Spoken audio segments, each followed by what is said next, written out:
А скажите еще раз. Скажи еще раз, что вы выступили на трибуне ООН. Вы что, потурили, старика? Боюсь. Вы не обращайте внимания на камеру. Еще раз повторите. Еще раз скажи. Где вы выступили? Единственный бурят выступишь. Единственный бурят выступил трибуны Организации Объединенных Наций.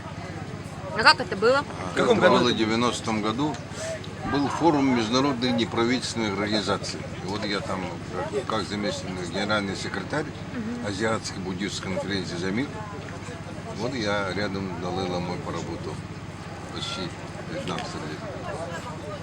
Консулом России, Монголии, Вьетнаме.